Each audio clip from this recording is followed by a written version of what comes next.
내노라 하는 위대한 철학가와 소설가들이 흔들리지 않고 인생을 살아가는 방법에 대해 이야기한 적이 있다고 하는데요. 이 관련 내용을 유영만 교수께 청해 듣겠습니다.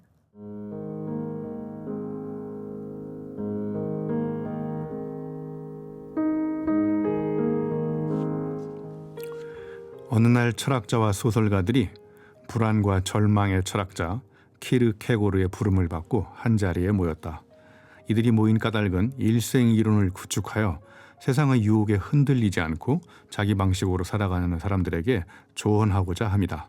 이 철학자와 소설가들에게는 공통점이 있다. 기성의 논리와 이론으로 현실을 바라보지 않고 직접 실천하면서 체득한 몸의 언어로 상대를 설득하며 자기 고유의 코나투스가 욕망하는 대로 살아간다는 것이다. 겪어보지 않은 남의 이야기를 가져와 설명하면 자꾸 복잡하고 어려워지기만 한다. 반면에 자기 이야기는 공감을 불러일으킨다.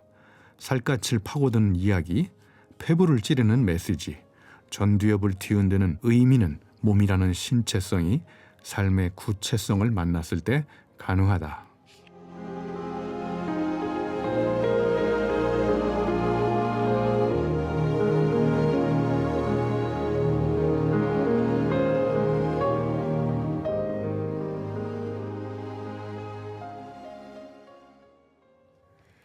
이 모임에 온 철학자와 소설가들은 누구였을까요? 네, 제가 고심하다가 네. 이 책의 제목을 던져준 코나투스를 던져준 스피노자를 처음으로 초대했고요. 네. 그리고 여러분 아마 모르실 수 있는데 여기저기 데리고 다니는 데리다라는 프랑스 철학자가 있고요.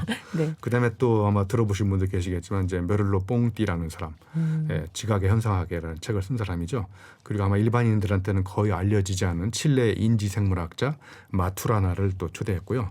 그다음에 이제 철학하시는 분들은 많이 알고 계시는 푸꼬라는 철학자를 초대했고요. 네. 그다음에 미국의 실용주의 철학자 리처드 로티, 이렇게 이제 철학자를 한 대여섯 명을 초대했고요. 그다음에 이제 달과 육펜스를 쓴 서머싯 몸과 여러분 잘 아시는 이제 헤르만 헤세. 네. 그다음에 이제 제가 마지막으로 그리스인 조르바를 쓴 카잔카키스라는 소설가를 제가 초대했습니다. 네. 세기의 모임인데요. 네. 네. 예, 키에르케고르가 9명의 철학자와 소설가를 불러 모은 데는 이유가 있었겠죠? 네. 그게 이제 키에르케고르 그러면 우리가 절망의 철학자라고 하잖아요. 근데 저는 절망이 오히려 긍정적으로 해석을 하면 지금까지 살아온 삶과는 다르게 살아라라는 경고 메시지인 것 같아요. 그러니까 이제까지 살았던 삶의 방식을 근본적으로 한번 다시 검토해보고 기존의 익숙한 삶과 결별하면서 새로운 삶을 살아야 된다라는 게 바로 나한테 불안이라는 메시지로 오는 거거든요.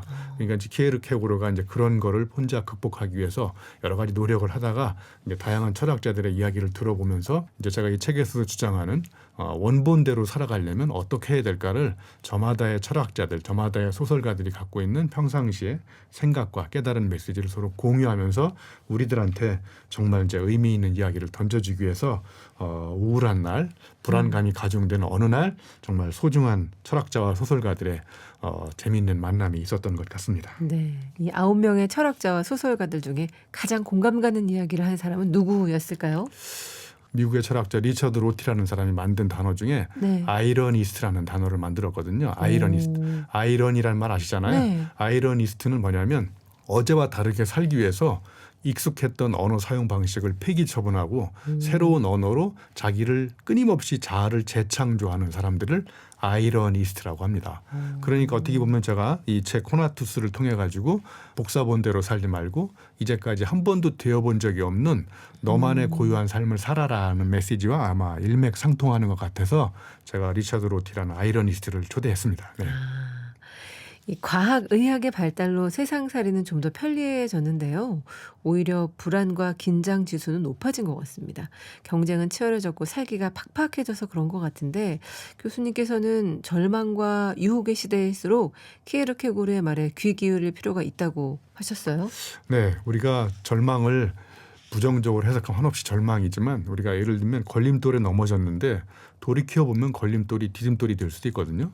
그래서 걸림돌과 디딤돌은 같은 돌씨 집안이라고 제가 예전에 한번 얘기한 적이 있거든요. 네. 이렇게 절망적인 경험을 해본 사람, 그리고 밑바닥에서 이렇게 기어본 사람, 그리고 넘어져 본 사람, 그리고 이렇게 음지에서 살았던 경험들이 때로는 우리가 지나고 나면 그게 이제 또 음지가 양지로 바뀌고 절망이 희망으로 바뀌고 밑바닥이 정상으로 바뀌고 그래서 음지가 양지로 이렇게 바뀌고 또 양지가 음지로 바뀌거든요. 네. 그러니까 우리는 항상 음지에만 사는 것도 아니고 항상 양지에만 사는 것도 아니잖아요. 그래서 저는 우리 삶이 이렇게 음양이 연주하는 이중주 곡이라고 생각해요. 그래서 지금 너무 밑바닥에 있다고 절망하지 말고 너무 정상에 올라갔다고 자만하지 말고 네. 그래서 주역의 사자성어를 보면 그 물극필반이라는 사자성어가 있어요. 말 그대로 사물, 물이 극에 달하면 필, 반드시 반전을 일으킨다. 뭔가 극에 달했을 때 네. 사람은 이제 거기서 또 반전군을 일으켜가지고 새로운 삶의 지평을 열어갈 수 있는 그런 계기가 되기도 하고 기회가 된다는 측면에서 아마 키에르 케로그가 우리한테 던져주는 소중한 메시지인 것 같습니다. 네. 네. 앞서 말씀해 주신 일생 이론을 구축하는 과정을 크게 네 가지 단계로 구분한다고 하셨는데 이 네 가지 단계가 뭘까요? 네, 아주 쉽게 예를 들면 첫 번째는 이제 관찰이거든요. 관심을 가지고 관찰하면 불규칙한 현상 속에서 패턴을 발견할 수 있어요. 제가 지하철을 타면 첫 번째 취하는 동작이 금방 내릴 것 같은 사람 앞에 서 있거든요. 관찰해 보니까 네. 가방을 싼다든지 노선도를 확인한다든지 행동거지 표정이 불안하면 다음 역에 내릴 확률이 높다는 걸 알게 됐어요. 네. 관찰 결과. 그래서 제가 이제 고찰을 해가지고 이제 정보를 만들었어요. 데이터를 엮어가지고 정보를 만들어서 보니까 우리 임지 아나운서님이 다음 역에 내릴 것 같은 그런 불길한 표정을 짓고 있어서 제가 이제 아나운서님 앞에가 딱 서 있었어요.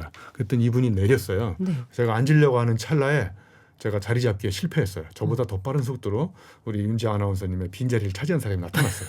누가 나타났냐면 네. 제가 빈자리를 찾으려고 그랬더니 윤지영 아나운서 옆에 있던 분이 저보다 더 빠른 속도로 옆으로 잽싸게 자리를 옮기더라고요.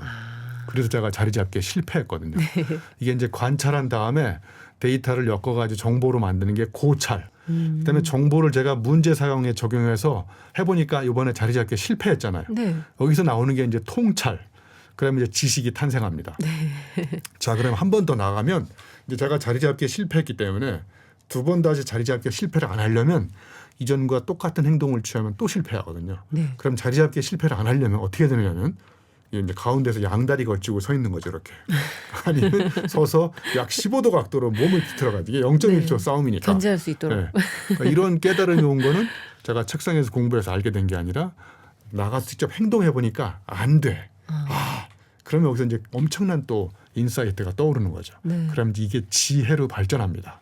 그래서 관찰, 고찰, 통찰, 성찰의 단계를 거치면서 처음에 데이터, 아무 의미 없이 발생하는 자료가 정보로 엮이고 네. 정보를 문제 상황에 적용하면 지식이 되고 네. 지식을 이제 이전과 다르게 적용하면 지혜가 되고 그래서 이런 사이클을 통해서 이제 나만의 일생 이론이 탄생한다고 보시면 될 것 같습니다.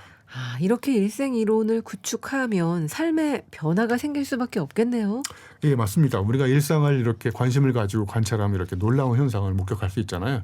그러면 이제 이런 지혜가 계속 축적이 되면 이제 지하철 소리만 들어봐도 이번에는 뒤에서 세 번째 칸에 빈자리가 많을 것 같다. 이런 놀라운 불길한 육감적 회한이나 안목이 생기는 거는 끊임없이 관찰, 고찰, 통찰, 성찰을 해본 거예요. 나중에 그런 경지에까지 이르는군요. 네, 그래서 이렇게 이제 이론을 개발하면 세상 사람들이 이야기하는 좋은 이야기에 휩쓸려 가지고 떠내려가지 않을 수도 있고 자기만의 중심을 딱 잡고 원심력으로 사회가 좋아하는 거에 막 끌려가지 않고 네. 휩쓸리지 않고 내가 딱 중심을 잡고 나만의 경험으로 깨달은 통찰을 가지고 세상을 이제 뒤흔들 수 있는 거죠. 그래서 제가 책에다가 휩쓸리고 있는 것인지 아니면 뒤흔들고 있는 것인지 질문을 던진 적이 있습니다. 그렇군요. 자, 오늘 명세들의 책 읽기 유영만 교수님의 100번째 책 코나투스 만나보고 있는데요.